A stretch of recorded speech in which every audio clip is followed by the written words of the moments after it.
Hello YouTube viewers, welcome to my show Camera Tuesday. In today's episode we're gonna talk about which dashcam to buy. My last episode was why dashcam is there, why it's a necessary thing. Now first we have to understand this one core thing. Any dashcam is better than no dashcam. Rule number one. Now which dashcam to buy? Well, first you have to understand about power. Now this is core thing. Dashcams do not run on their own batteries. They are only used like their own internal power source. Basically, be it battery or supercapacitor, is to save fire. When you turn off your car, it does not know in advance, hey, you're gonna turn off your car. So it has to have some power source. When you turn off your key to like, okay, I'm without power now, I have to save the file and shut down safely. That's the sole reason. That is why capacitor is even enough option. So here's a simple thing. Do not buy battery. If you can afford it, go for capacitor. Capacitors are a bit more expensive. That's why it's not found in everything, but they have multiple advantage. First advantage, because they have ludicrously large operational range. Basically, due to greenhouse effect in your car, if it's left in the summer, it can get ludicrously hot. It can handle it much better than lithium ion, and many people have found it that lithium ion battery expands and damages the camera from the inside or catches on fire. So in those scenarios, flat out go for supercapacitor. It's much better, like flat out. There is no discussion here. It's just simply better. On all professional, I'm saying all the premium cameras are only capacitor only. So capacitor, go. Then we talk about lens. Now lens is one critical aspect, because again, if it's a cheap plastic lens, it's not gonna look very good, and if it's not wide enough, it will not show enough of the road. Because let's say you have a lens, a dash cam that is short lens, basically 120 degrees arc of view. Now it's not enough. Basically, if somebody side hits you, you will see, okay, somebody hit it, and if it's bonnet would be there, but you will not see whether you were at fault or they were at fault. So that insurance will not give you that no claim bonus.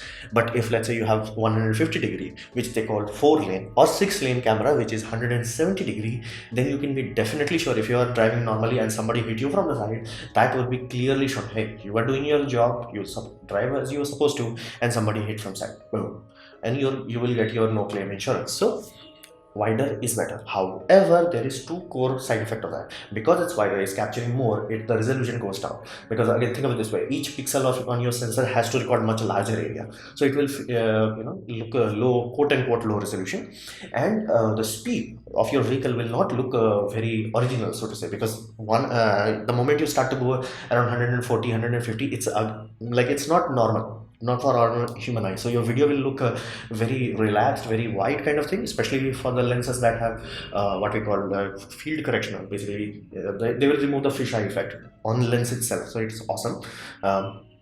But it will, speed of everything will look slow down, because even in my camera, which was like only 140, when I drove it at 100k mph, it was looking like, yeah, I'm just going, no big deal. So be mindful of that. Now, what about mounting? You will have hundreds of options. Now, this is one thing you have to understand. You want it to be stealthy. Not only for the sake that other people should not able to see it, there is other laws and rules and regulations on places where you cannot clutter up your dashboard like this, basically, so to say. So this is again done for laughs and giggles, but you do not want this. You want your camera to be as hidden as possible. And I don't only mean from like, people outside, also from your inside, so you also forget about that. So that's the whole reality of it. It's supposed to be as stealthy as possible. And suction mount, they are good for if you are testing it out, like, hey, I'm gonna buy this car or test driving this car, you have it, or hey, I'm testing between these two dash cams, use that. But those are not very good long-term solution. Ideally go for adhesive mounts, and nowadays you get 3M double-sided tape, which does not leave any residue if you want to remove it, and they are very strong, time tested kind of strong. Like really, those are the same thing used for gluing windows to Burj Khalifa, so to say. So you get the idea, like go for adhesive mount. Now what about card capacity? Now this is one thing that separates the cheap systems from expensive one. Expensive one will allow you to have as high card capacity as possible, and there is a benefit to that. It's not just that, oh, you have a bigger car. There is a benefit simply because, let's say you are driving 100 hours in a year, let's say 100 hours. Now that 100 hours, it has to be recorded in your card, and it will be looping. Now the more the loop, it will basically, the loop is, let's say, every 10 hours. That simply means you have to rewrite 10 times. But let's say your card is 128 GB, which gives you generally 20 hours of recording. That means you will only rewrite same cell for 2 times rather basically 5 times rather than 10 times if you are using 64 GB. That means your card will last longer. That is why go for bigger card and the cameras that can support it. That is one luxury feature. It will even make your cheap card last longer. So these are the hardware aspects of it. Go for super capacitor as wide as you can get. Be mindful your speed may look off. It's like, dude, it does not look I'm driving at like 100 kmpl, but it will be mindful of that. That effect happens. Stealth is the key. You want to hide it as well as possible. Then bigger cards are better. Now, what about the video? Now, this is one thing I'm telling from experience is that I just got a car and got dash cam and 2 dash cams. Basically, I had one DD and I returned it because it had horrible basically data compression. So I had to remove it. And you have to learn this from experience itself. The video quality generally never looks as good as you would think. Even though they cost a lot, even though they are expensive piece of equipment, they will not look as good as GoPros or mobile phone. They are not meant for that. And not to mention because of how they are meant and operated and they are low costing item, they are double priced. And think about this number plate readability. It's only readable if you are at relatively low speed. What does a relatively low speed? Simply think of it this way: you are driving at 100 kmpl, somebody is driving 120 kmpl and overtakes you. That's only 20 kmpl difference. So relative speed is low, you can read the number plate. But if let's say something is like this happening, you are driving like you may be driving as little as 27 kmpl, but that person driving at 50, relative speed is high, forget about it. You cannot read number plates on that, and many number plates are reflective, so good luck with that. So do be mindful about that. Do not expect like, hey, I'm gonna read every number plate on the road. That's not gonna happen. You're only gonna read something A, very close by, B, something is at very relative slow speed. So that's the one thing. Like, do not get tapped into, hey, no, none of the dash cam is showing number plates. People who have like experimented with 40-50, they'll only say, yeah, it has higher chance of reading your number plate, rather than like, oh, you have this, you will get it. No, that does not happen. So that is one crucial thing you have to understand. Do not expect like, I'm gonna read every single damn number plate out there. It's not gonna happen. Then this is one simplest way to check whether your camera would have any decent video quality or not, is basically if it's 1080p and 30 fps, it must have mbps higher than 10. It does not matter if it's h264 or h265. H265 really makes a difference when you're talking about large formats, aka 4K. Then it makes a difference. But if some 1080p camera is there, h265 is there, and the bitrate is lower than 10, do not even touch it. Do not even touch it. I learned this the hard way. DP5 was 10 fps. The video compression on this puppy was so bad, I'm like, yeah, I simply cannot use it. Now when I got the off-key as a replacement, again, it's double price. In India it's not directly available, so it's double price. It's very cheap in USA, but it's double price here, and I paid for it. And I wasn't that stoked about the video quality. That's why I'm saying I learned it the hard way. But I showed the videos to other people because who are not like video geeks like me, and they can easily spot, hey, this is much better. They can easily spot, hey, the colors are much more vibrant, it does not look as crushed, the compression artifacts is much less comparatively speaking. So that is why I'm saying you must be at 10 mbps or higher. Now try to find a raw video of that. What do I mean by raw? Basically no After Effects, no Premiere, like it should not be re-rendered. Basically you just take the file, that's it, watch it. The best way to do that is Tech Moon's video, and he has been reviewing dashcam for 10 years. He has a video footage of those dashcam directly, so basically you can download it as it came out of your basically dashcam itself. That is the best way to judge it. Do not judge by YouTube, because YouTube does things. Again, it has to compress it, it has to enhance it, it has to do butter masala to it. So do not judge by YouTube. Now, okay, if you have two dash cams side by side, you can make a difference. But if you are like, okay, this video of this, that video of that, because you do not know the scenario, maybe the next day was a duller, basically it has a more overcast shadows, video will look bit muddy. But again, the lighting was muddy, you will not know that. So unless you are seeing video of like multiple cameras mounted in same dashboard, YouTube is not a good judge. So try to find raw files, basically files that are taken from dashcam directly, without any compression, without any hoo-ha. I know it's difficult, frustrating also to find those, but again, it will give you much more accurate representation of what you're actually gonna get, because YouTube will mess up your perception. Now, how will you judge? Let's say you found two footages, how are you gonna judge? Look for compression artifacts, especially on trees. Trees are the best friend here. Basically, they will directly show if somebody is doing compression artifacts, because cheaper dashcams use what we call variable bitrate, VBR. Now, variable bitrate, it's good for your file size. Bad side effect, Camera does not know what it needs to compress. So sometimes it will compress the number plate also, sometimes it will compress the car in front of you. It does not know what to compress, it makes a guess. That is why trees can easily show it, because in tree it's supposed to add data but it cannot, so it messes it up. So, and premium dashcam, they have fixed bitrate, like 100 basically 10 mbps, 20 mbps, or 25. Some highest is 25 I have seen. So look for compression artifact. Now this is one thing that you're gonna have to deal with eventually, because of the ludicrously wide angle lenses these puppies have. They have bad reflection. Like this, the reflection that you see here, it's from my heads-up display, and my dash cam is in the center, so you can literally see the heads-up display. So I don't even need to have GPS for speed and all that. But again, my dash cam, if you have seen my Monday video about my espresso, it has a white trim. Now that shines like there is no tomorrow. So it shines like, it basically makes my dashcam useless. Basically there is a crescent moon in every my video dashcam video. So in those sort of scenario, you have to either invest in polarizer, dashcam mat. Basically there will be a mat or carpet sort of thing put on your dashboard. That is the best option, because that will not have any side effect on your light emissions. Basically this does make your thing darker, so either you have to increase the EV basically brightness value on your dashcam, and it will reduce your nighttime visibility also. However, it will also make it more readable, because shininess will be reduced. Number plates will be much more easy to read, not by too much. Do not expect, be mindful, do not expect that number plate. What is that number plate? It's not movie where you're gonna enhance. That does not happen. So be mindful of that. Be mindful, do not compare it to your mobile phone or GoPro, they will fail. And do not just go like every number plate. Most of the times you cannot read number plates. Try to be at least 10 mbps bare minimum.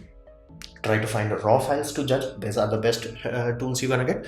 Try to look for trees, because they will easily tell you, hey, how is the compression on this. And if you have a dashboard that is more shiny than mine, well, God help you. And in those sort of scenarios, try to get a polarizer. Now polarizer does have some benefits. It will darken your videos, but it will improve the readability of everything if done correctly, if aligned properly. So it's a good investment. Rather than buying GPS antenna and all that, invest in these things.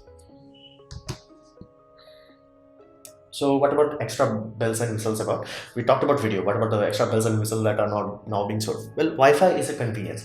DDPi had Wi-Fi, and many cheaper dashcams nowadays flat out ditch the screen. They only give you Wi-Fi. Now DDPi had something that was very suspicious. It was like, it needed my GPS location to work, and I asked them, like, why do you need my GPS location in order to for Wi-Fi to work? It's like, sir, because our higher end model uses GPS data from your mobile phone plus the basically sensor on the camera to collaborate the location and give you a higher accuracy. I'm like, first, that is BS. Second, okay, I get, let's say somehow you justify it, and somebody is there who's driving a dash cam while connected to their mobile phone. Nobody does that unless they are like, downloading or uploading. Nobody will do that. Like, yeah, I have Wi-Fi that is directly connected 24/7 to that. So that was big BS. Why the heck my model, which does not have GPS system, has that? It's like, sir, it's like this and that and that. I'm like, no. Just unlimited. Like, if China wants to track me, they should work for it, not just like YOLO track me. So be mindful of that. Many Chinese one will do that. It's like, hey, your GPS without GPS will not work. So say no to them. Then you have to understand this one aspect, GPS data. Now GPS is a very hip thing right now. Be mindful of that. If you are thinking about uploading your videos anywhere, do you really want people to know your exact location? Because you may see those numbers, but if you put that number in basically Google Map, people can find out where exactly that is. What about the speed? Now speed, one thing you have to understand is that it's a dual-edged sword. Now if you are giving your car to someone else, basically loaning your car, or let's say you have multiple staff member in your company that is driving the same car, speed data for you is very useful. For insurance, it's a really good godsend for them and bad for you, simply because 99% of time you are over speeding. Flat out in India, 99% of the time, because speedometer, speed rating would be 20 kmpl. Everybody would be at 40. You cannot be at 20. You will hit from the behind, so you have to be at 40, and your insurance is like, no claim bonus for you because you are over speeding, your fault. So be mindful. It's a dual-edged sword. Now again, if you're giving your car to a kid and he's just got a driving license and he's doing Tokyo drifting too much, you need to know the speed for that is a very good, because I did specify wide angle lens makes your video look very slow. You're like, are you driving at 60 or 50 or even 10? So do understand of that. Now This is extra feature available properly done in high-end models, but even cheaper ones, especially the capacitor ones, are also doing is like hardwire kit connected to your battery directly. Now be mindful, it is a direct danger to your battery. Even when you say like they have safety cutoff, be mindful your car batteries are not designed as what we call deep cycle battery. They are not inverter battery or UPS battery. They are meant as a capacitor. That's why they have ludicrously high ampere rating, basically 600 amp core start, 400 amps.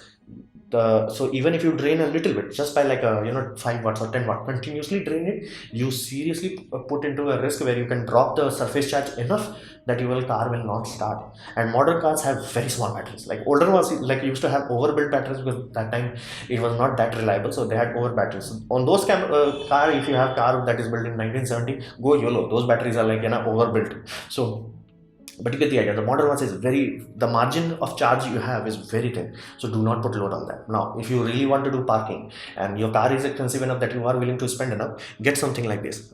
Basically this is a dash cam battery pack. These are lithium phosphate, not iron, lithium phosphate. The reason for that, lithium phosphate is much more temperature resilient, much more expensive, much bigger also, because like this, in terms of watt hour, it does not have too much. It's like 3 times less than lithium ion. However, these are fireproof, so basically even if your car catches fire, this will not add to it. And it's much more temperature resilient, and it also has very large cycle life. So basically you put it and you forget about it. Unless there is a short circuit, nothing will go down bad on this. Basically it's not something you have to replace like a power brick that you have to replace every 3-4 weeks. 3-4 weeks, I'm saying every 2-3 years. This will last forever. The charge cycle, or like a normal lithium ion, will have 3000, this will have 10,000. So there is reason for this to be expensive. It's not mass produced and it's not sold. The chemistry itself is not mass produced or sold that much, so that is why it's ludicrously expensive. But this is a proper way of doing parking recording. Try doing that with your battery. With your modern car, you can destroy it. At least you can trap yourself in a position where you're like, dude, well, the key does not work. So I would stay away from those things. Now G sensor. Now this is one of the things that you will think, oh, it's awesome, and after using it, you're like, I must disable it, because G sensors are oversensitive. So the moment you put it to low, that will you learn on your own. I will not specify why.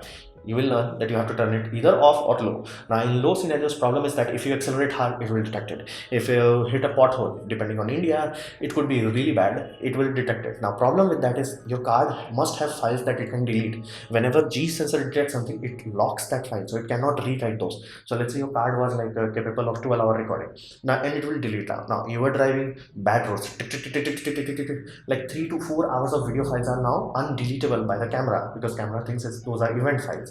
And then you have to loop again. You drove like for let's say another 10 12 hours. Now your whole card is full, you have to format it. So in those such scenario, you will learn the hard way that G sensor does not work. You have an accident, take the file out, put it in your basically mobile phone if it's Wi-Fi based, or basically do a card reader. Heck, nowadays you can find card reader that directly allows you to copy to your mobile phone, so that's also doable. Have some minor small card reader in your dashboard.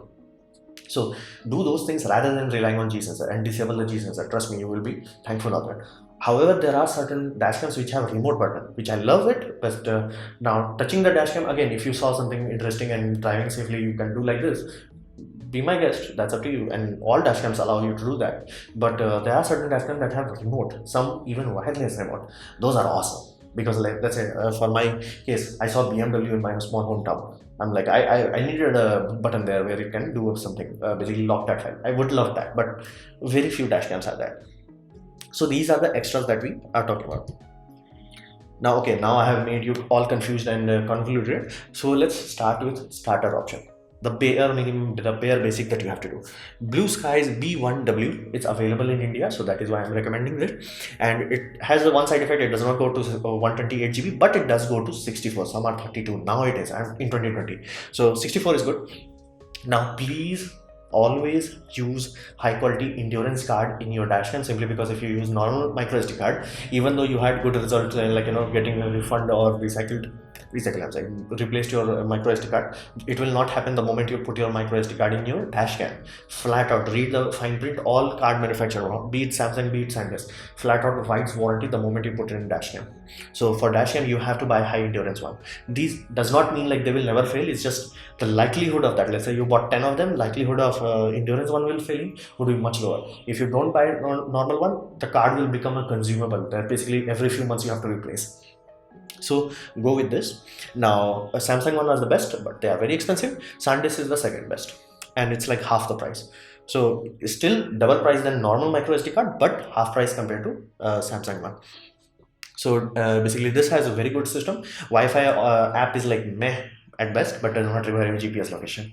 So that's awesome. Now this is option number one. It does have one side of it. It's not very stealthy, even though it's very small. But the way its shape is designed and it has a cable sticking out of it, it's very obvious that there is something that's not supposed to be there. So it does not get stealthy mark from me.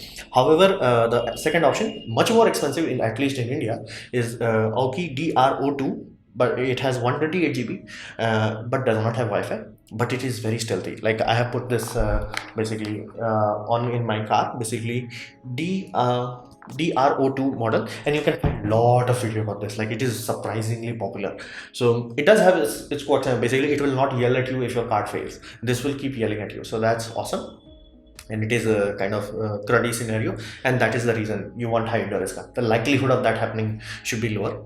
So that's a pretty awesome thing. Now in these two, I'm reasonably sure if you buy any one of these, you are very good, like in very good standing, that your dash cam will not fail you randomly. Like everything can fail, something bad could happen. Heck, your car alternator can go YOLO and like destroy your whole soft circuitries. So things could happen, but these two dashcam have a highest probability on a budget to give you a very good footage, allows you to have accessories like a polarized filter available for both of them, and they have good enough reliability, super capacitor, especially on a hot climate. You want to have super capacitor.